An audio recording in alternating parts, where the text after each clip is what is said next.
আসসালামু আলাইকুম। আমি ডাক্তার নাহিদ হাসান। সবাইকে স্বাগত জানাচ্ছি আজকের নতুন ভিডিওতে।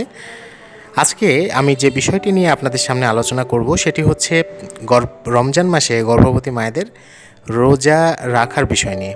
এটি অত্যন্ত গুরুত্বপূর্ণ একটি ব্যাপার।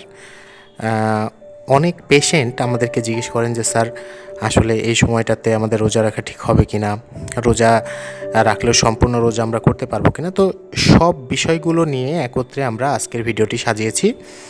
তো চলুন শুরু করি। ভালোবাসা এবং দায়িত্বের মেলবন্ধনে গর্ভকালীন সময় একজন নারীর জীবনের কিন্তু অত্যন্ত একটি গুরুত্বপূর্ণ অধ্যায়। তো রমজান মাসে রোজা রাখা নিয়ে আমাদের অনেক সময় অনেক কনফিউশন কাজ করে। গর্ভবতী মা একজন স্টেবল থাকলেও কিন্তু তার পরিবারের জন্য তিনি সেই সাহসটি করে উঠতে পারেন না। তো চলুন আজকে আমরা জানবো যে কিভাবে বা সুস্থ থেকে কিভাবে রোজা রাখা যায়। প্রথমেই মনে রাখা জরুরি, গর্ভবতী মায়ের স্বাস্থ্য এবং অনাগত শিশুর সুস্বাস্থ্যতাই কিন্তু সর্বাধিক গুরুত্বপূর্ণ। আপনাকে সাধারণত সুস্থ ঝুঁকিপূর্ণ গর্ভবতী মায়েরা ডাক্তারি পরামর্শ নিয়ে রোজা রাখতে পারেন। তবে আমরা বলে থাকি যেসব মায়ের উচ্চ রক্তচাপ, ডায়াবেটিক্স, গর্ভকালীন জটিলতা, বাচ্চার ওজন কম হওয়ার সম্ভাবনা আছে, তাদের রোজা না রাখাই কিন্তু উত্তম। তো গর্ভ অবস্থায় বা রমজানের সময় যেই দুটি বিষয়কে আমরা সবচেয়ে গুরুত্ব দিয়ে থাকি সেই দুটি বিষয় হচ্ছে সেহরি এবং ইফতারে আপনি কি খাচ্ছেন। তো সেহরিতে সাধারণত আমরা বলে থাকি একজন গর্ভবতী মা যদিও সামনে আমাদের গরমকাল আসছে, সেহেতু তাদের পর্যাপ্ত পানি পান করতে আমরা উৎসাহ দিয়ে থাকি। এছাড়াও কমপ্লেক্স যে কার্বোহাইড্রেট আছে, ওটস, লাল চালের ভাত ইত্যাদি খাবারগুলো খেতে বলি। প্রোটিন সমৃদ্ধ খাবার যেমন দুধ, ডিম, বাদাম, এছাড়াও দেশি ফলমূল, এগুলো কিন্তু আপনি পর্যাপ্ত পরিমাণে সেহরির সময় খেতে পারেন।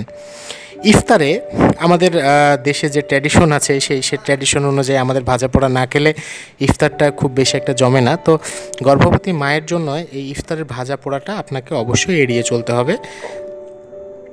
আমরা খেজুর ও পানি দিয়ে ইফতারটি করতে পারি। এছাড়াও হালকা স্যুপ বা ফলের সালাদ, প্রোটিন, শাকসবজি, পর্যাপ্ত পানি, এগুলো দিয়ে কিন্তু আমরা ইফতারটা সেরে ফেলতে পারি। আপনাকে অবশ্যই এই সময় অতিরিক্ত মিষ্টি, ভাজা পোড়া, অতিরিক্ত ক্যাফেইন ইত্যাদি কিন্তু অবশ্যই পরিহার করতে হবে।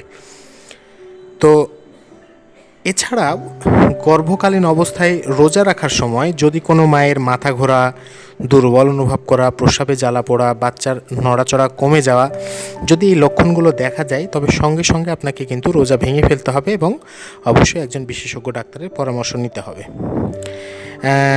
আমরা শেষে বলতে পারি যে আপনাকে সিদ্ধান্ত নেওয়ার আগে অবশ্যই কিন্তু ডাক্তারের পরামর্শ নিতে হবে যে আপনি রোজা রাখার মতো যোগ্যতা আপনার আছে কি নাই। শারীরিক যোগ্যতা বলতে আমি বুঝাচ্ছি আপনার শারীরিক সে ক্যাপাবিলিটি আছে কি নেই। তো আমাদের ধর্মেও অর্থাৎ ইসলাম ধর্মে বলা হয়েছে যে মায়ের বা সন্তানের ক্ষতির আশঙ্কা যদি থাকে তাহলে অবশ্যই রোজা ভেঙে ফেলা জায়েজ। তো এটি বোঝার জন্য আপনার নিজের শরীরের সংকেত আপনাকে অবশ্যই শুনতে হবে। তো সেই প্রত্যাশায় আপনারা ভালো থাকবেন, সুস্থ থাকবেন, সর্বোপরি নিজের শরীরের উপরে খেয়াল রাখবেন। ধন্যবাদ সবাইকে।